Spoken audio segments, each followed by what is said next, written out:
Antes de comenzar, quiero decirte algo. Cada una de las historias que vas a escuchar hoy fue contada por más de una persona. El problema es que ninguno de los testigos coincide en los detalles. Todos vivieron lo mismo, todos vieron algo, pero cuando cuentan la historia, cada uno recuerda una versión distinta. Algunos dicen que fue un hombre. Otros juran que era una mujer. Algunos dicen que no había nadie, que todo fue en su cabeza. Pero el miedo que sintieron, ese sí fue real para todos.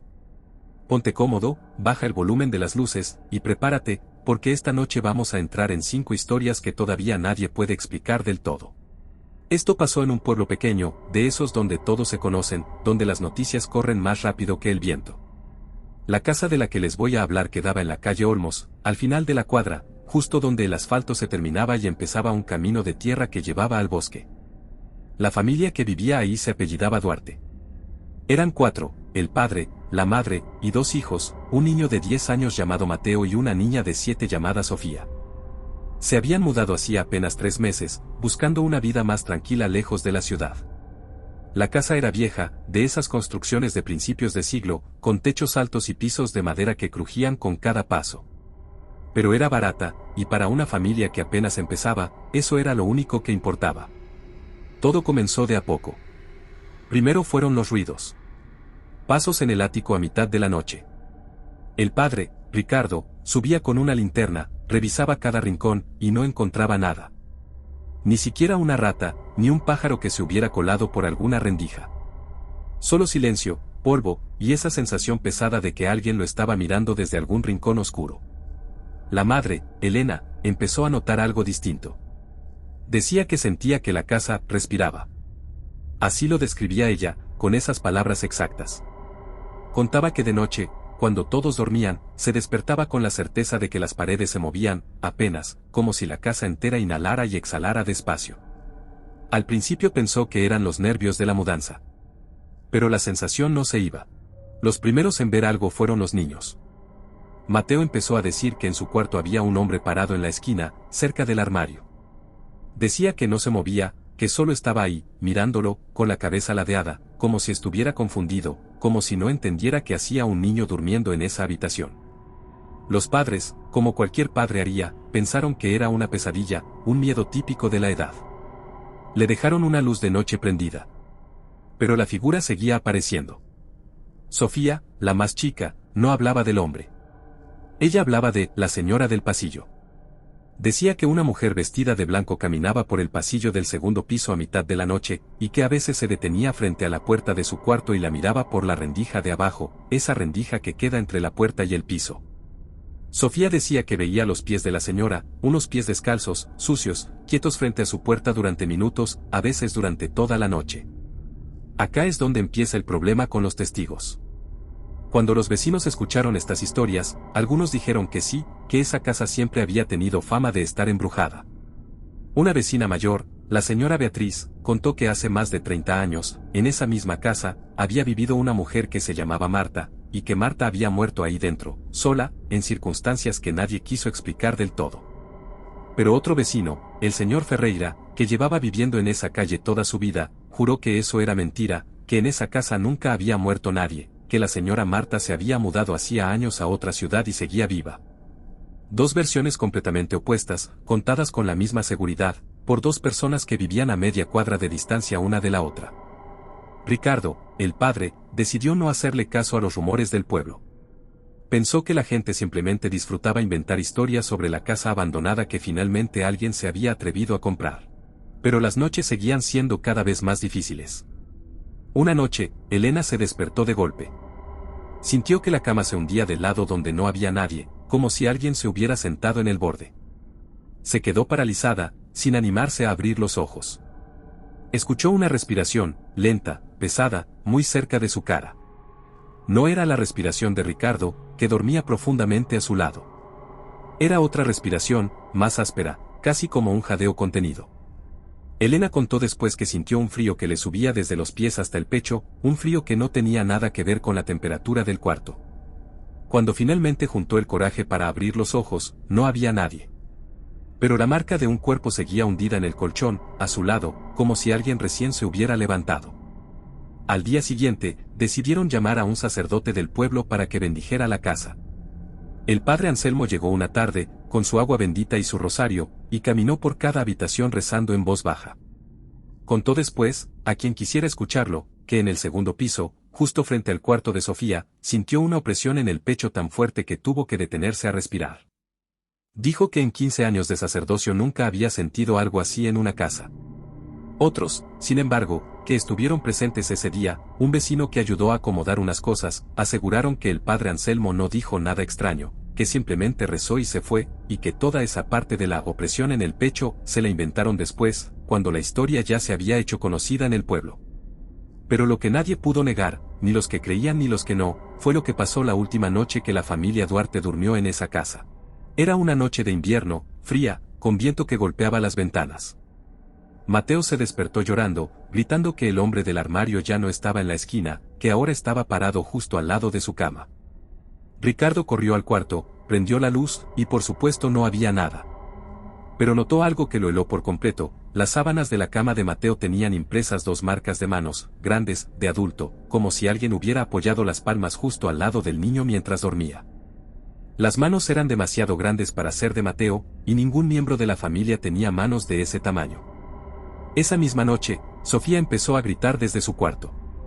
Cuando Elena entró, encontró a la niña sentada en la cama, señalando la puerta, repitiendo una y otra vez: ya entró, ya entró, ya entró.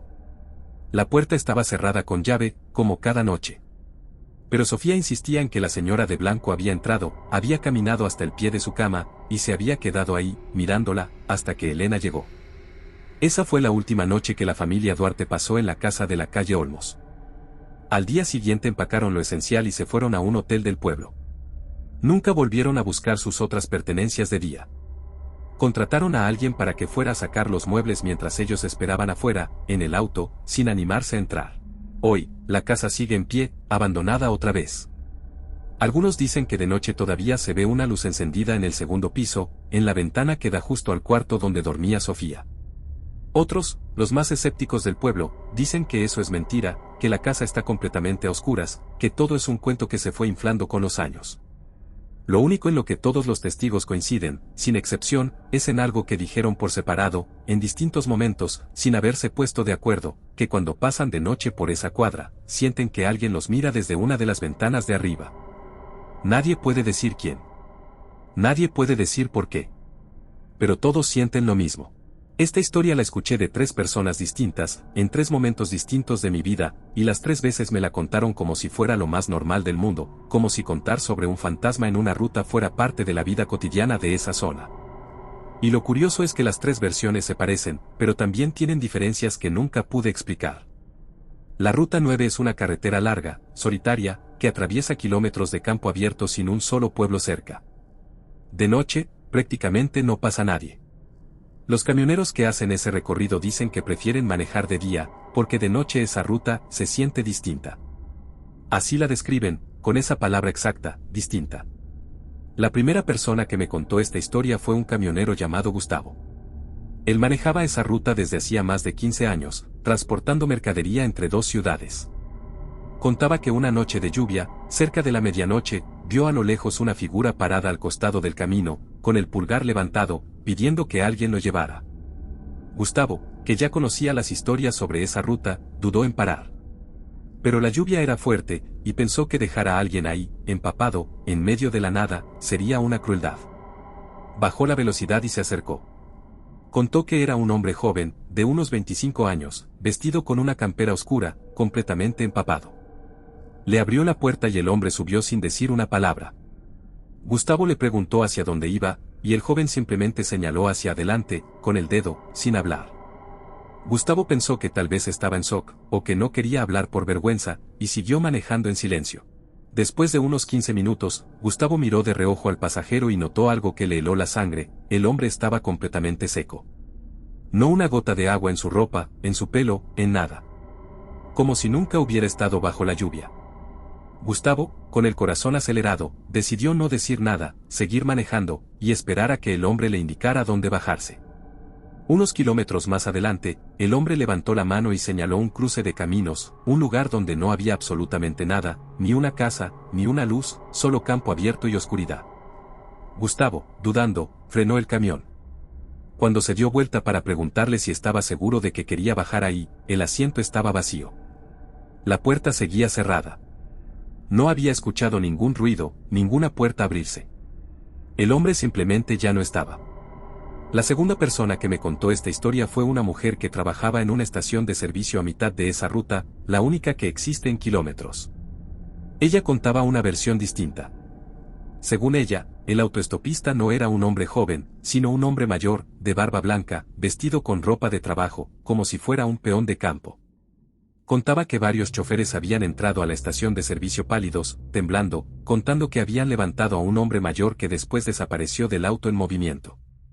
Ella decía que ese hombre había sido un trabajador rural que había muerto atropellado en esa misma ruta hacía más de 40 años, y que desde entonces, en las noches de lluvia, seguía intentando volver a su casa. La tercera versión me la contó un policía de tránsito que trabajaba haciendo controles en esa zona. Él no hablaba de un hombre joven ni de un hombre mayor. Él hablaba de una mujer. Contaba que varios accidentes en esa ruta habían sido reportados por conductores que juraban haber visto a una mujer cruzando la carretera de golpe, en medio de la noche, obligándolos a girar el volante bruscamente para no atropellarla. Cuando los policías llegaban a investigar, nunca encontraban a nadie. Ninguna mujer golpeada, ninguna mujer caminando cerca, nada. Solo el auto volcado o chocado contra un árbol, y el conductor jurando entre lágrimas que la había visto clarísima, a centímetros de su auto. Lo que nunca pude entender es cómo tres personas, que ni siquiera se conocían entre sí, podían contarme historias tan distintas sobre la misma ruta, pero con el mismo nivel de certeza, con el mismo miedo en la voz. Ninguno de los tres dudaba de lo que había visto o escuchado. Ninguno pensaba que estaba exagerando. Simplemente, cada uno tenía su propia versión de lo que rondaba esa carretera de noche. Decidí investigar un poco más por mi cuenta, y encontré algo que me inquietó todavía más. En los registros viejos del pueblo más cercano a esa ruta, hay constancia de al menos 3 muertes distintas ocurridas en ese mismo tramo de camino, en épocas diferentes, un joven que murió en un choque en la década del 90, un trabajador rural atropellado en los años 70, y una mujer que fue encontrada muerta al costado de la ruta en circunstancias que nunca se aclararon del todo, allá por los años 80. 3 muertes, 3 décadas distintas, y 3 testigos que, sin saber nada del otro, describían exactamente a esas 3 personas como los fantasmas que rondan la Ruta 9. Lo último que quiero contarles de esta historia es algo que me pasó a mí mismo, hace un par de años, cuando decidí manejar por esa ruta de noche solo para comprobar si era verdad. No vi ningún autoestopista. No vi ninguna mujer cruzando. Pero en un momento del viaje, mirando por el espejo retrovisor, en la ruta completamente vacía detrás de mí, por una fracción de segundo, juré ver una silueta parada en medio del camino, iluminada por mis luces traseras, mirando cómo me alejaba. Cuando volví a mirar, ya no había nada. Nunca le conté esto a nadie hasta ahora. Y hasta el día de hoy, no sé si lo que vi fue real, o si simplemente mi mente, después de escuchar tantas versiones distintas de la misma historia, decidió crear la suya propia. Hay un hospital abandonado en las afueras de una ciudad que no voy a nombrar, por respeto a las familias que todavía viven cerca. Este hospital funcionó durante casi 50 años, hasta que fue cerrado por falta de fondos. Desde entonces, el edificio quedó ahí, pudriéndose de a poco, con las ventanas rotas y las paredes cubiertas de humedad. Y como pasa con todo edificio abandonado, se convirtió en un lugar al que los adolescentes del pueblo iban a explorar, a probar su valentía, a grabar vídeos para demostrarle a sus amigos que no tenían miedo. Un grupo de 5 jóvenes, todos de entre 17 y 19 años, decidió una noche entrar al hospital para grabar un vídeo. Se llamaban Nicolás, Brenda, Tomás, Julieta y Facundo. Llevaban linternas, una cámara, y esa confianza absurda que solo se tiene a esa edad, cuando uno cree que nada malo le puede pasar. Entraron por una ventana rota en la planta baja. El lugar olía a humedad, a moho, a abandono. Las paredes tenían pintadas de grafitis, algunos muy viejos, otros más recientes. Recorrieron los pasillos riéndose, grabando todo, haciendo bromas sobre fantasmas, sin ninguna intención real de asustarse en serio. El problema empezó cuando decidieron bajar al sótano. Ahí es donde, según los registros del hospital, se guardaban los cuerpos antes de que se los llevara a la funeraria. Una especie de morgue improvisada, pequeña, con paredes de azulejos blancos que con los años se habían vuelto amarillentos y agrietados. Bajaron por una escalera metálica que crujía con cada paso. Nicolás, que era el que llevaba la cámara, iba adelante, iluminando el camino con su linterna. Brenda contó después que, apenas pisaron el sótano, sintió un frío distinto al del resto del edificio, un frío que se metía en los huesos, que no tenía nada que ver con la humedad de las paredes. Empezaron a grabar, a hacer sus bromas de siempre, pero de a poco las risas se fueron apagando. Julieta fue la primera en decir que escuchaba algo. Un sonido bajo, como un arrastre, como si algo pesado se moviera lentamente sobre el piso de baldosas en algún cuarto contiguo. Todos se quedaron en silencio, escuchando. El sonido se repitió, más cerca esta vez. Facundo, que era el más bromista del grupo, dijo que seguramente era alguna rata, o algún animal que se había metido al edificio. Pero su voz ya no sonaba tan segura como antes. Siguieron caminando por el pasillo del sótano, hasta llegar a una puerta metálica, oxidada, que estaba entreabierta. Adentro de ese cuarto era donde, según se sabía, habían estado las mesas donde se preparaban los cuerpos. Cuando Nicolás iluminó el interior con la linterna, todos vieron lo mismo, una de las mesas de metal, en el centro del cuarto, con lo que parecía ser una sábana blanca encima, con un bulto debajo, con la forma inconfundible de un cuerpo humano. El grupo se quedó paralizado. Tomás, en voz baja, dijo que seguramente era basura, ropa vieja, cualquier cosa menos lo que todos estaban pensando. Fue Brenda la que se animó a acercarse, con el corazón latiéndole con fuerza, para levantar apenas una esquina de la sábana. Cuenta que en ese momento sintió que la temperatura del cuarto bajó todavía más, que el aire se volvió pesado, difícil de respirar. Levantó la esquina de la tela, y por un segundo, bajo la luz temblorosa de las linternas, juró ver el perfil de un rostro humano, pálido, con los ojos cerrados, como si estuviera dormido. Soltó la sábana de golpe y retrocedió gritando. En ese momento, todo el grupo salió corriendo del cuarto, subiendo la escalera metálica a los tropezones, empujándose entre ellos para salir lo más rápido posible del sótano. Nadie miró atrás. Nadie se detuvo a comprobar si algo los perseguía. Solo corrieron hasta llegar al auto, se subieron, y se fueron del lugar sin decir una palabra durante los primeros minutos del viaje de vuelta. Cuando finalmente revisaron la grabación de la cámara, al día siguiente, en la casa de Nicolás, algo no coincidía. En el vídeo, cuando Brenda levanta la sábana, la cámara capta claramente que la mesa está vacía. No hay ningún bulto, no hay ninguna sábana con forma de cuerpo. Solo la mesa de metal oxidada, vacía, sin nada encima. Esto generó una discusión enorme entre los 5 amigos. Brenda insistía en que había visto un rostro, que lo había visto clarísimo, que no se lo había imaginado. Facundo, en cambio, empezó a decir que tal vez todos se habían dejado llevar por el miedo, que la mente juega esas pasadas cuando uno está asustado en un lugar oscuro. La familia Morales vivía en un barrio tranquilo, de esos donde las casas tienen jardín al frente y los vecinos se saludan por las mañanas. Tenían una hija pequeña, de apenas 2 años, llamada Camila. Ambos padres trabajaban tiempo completo, así que contrataron a una niñera para que cuidara a la nena durante el día. La niñera se llamaba Rosa, una mujer de unos 50 años, con muchísima experiencia cuidando niños, recomendada por una vecina de mucha confianza. Desde el primer día, Rosa demostró ser cariñosa, responsable, atenta a cada necesidad de Camila. Los primeros meses todo fue perfecto. La familia Morales estaba feliz de haber encontrado a alguien tan confiable. El problema empezó de a poco, casi sin que nadie lo notara al principio. La madre, Valeria, empezó a notar que Camila, después de pasar el día con Rosa, se mostraba más callada de lo normal, más asustada, se aferraba a ella con más fuerza cuando la iba a buscar.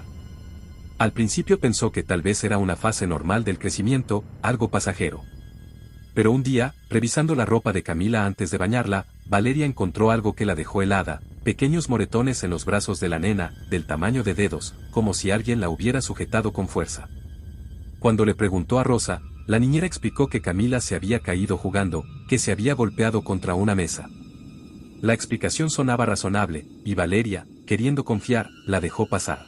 Pero los moretones siguieron apareciendo, cada semana algo nuevo. Y Camila, que apenas empezaba a hablar, comenzó a decir una palabra que dejaba a sus padres desconcertados, otra. Cuando le preguntaban qué quería decir con eso, la nena solo señalaba a Rosa y repetía, otra, otra. Los padres pensaron que tal vez se refería a que quería otra niñera, y decidieron instalar una cámara de seguridad en la sala principal de la casa, sin decirle nada a Rosa, solo para asegurarse de que todo estuviera bien. Lo que encontraron en la grabación, unos días después, fue algo que ninguno de los dos pudo explicar del todo, y que hasta el día de hoy, cuando cuentan la historia, describen de maneras completamente distintas. Valeria cuenta que en el vídeo se ve a Rosa sentada con Camila en el sofá, jugando normalmente, hasta que en un momento, sin ninguna razón aparente, Rosa se queda completamente quieta, mirando hacia un rincón vacío de la habitación, durante casi 3 minutos, sin moverse, sin parpadear. Camila, mientras tanto, empieza a llorar, a alejarse de ella gateando hacia el otro extremo del sofá, como si tuviera miedo. Después de esos 3 minutos, Rosa vuelve a moverse normalmente, como si nada hubiera pasado, y sigue jugando con la nena como si el momento extraño nunca hubiera existido.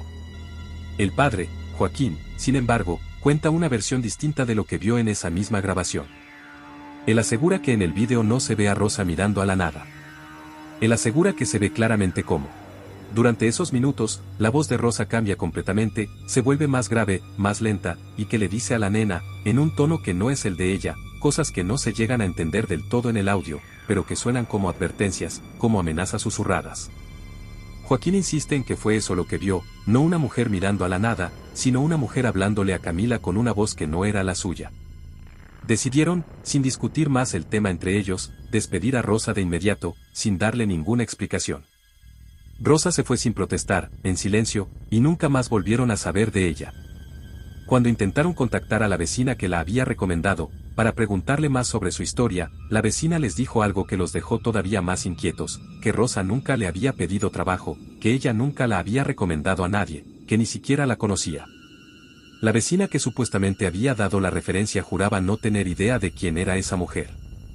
Camila, con el tiempo, dejó de repetir la palabra otra.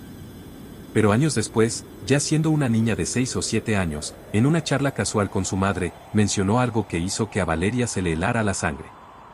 Le dijo que se acordaba de Rosa, y que Rosa no siempre era Rosa. Cuando Valeria, con el corazón acelerado, le preguntó qué quería decir con eso, Camila simplemente se encogió de hombros, como si fuera lo más normal del mundo, y dijo, a veces venía otra señora adentro de ella. Y esa señora no me quería. Nunca más volvieron a hablar del tema en esa casa. Pero hasta el día de hoy, Valeria no puede evitar mirar 2 veces a cualquier persona nueva que entra en la vida de su hija, buscando, sin quererlo, algún signo de que hay otra persona mirando desde adentro. Esta última historia es, quizás, la más difícil de contar, porque involucra a una familia que todavía está viva, que todavía sufre las consecuencias de lo que pasó, y que hasta el día de hoy se niega a hablar del tema con extraños. Lo que voy a contarles lo reconstruí a partir de lo que contaron 2 personas cercanas a la familia, y como suele pasar en esta clase de historias, ninguna de las 2 versiones coincide del todo. Valentina era una chica de 22 años, estudiante universitaria, que vivía sola en un departamento pequeño cerca de la facultad.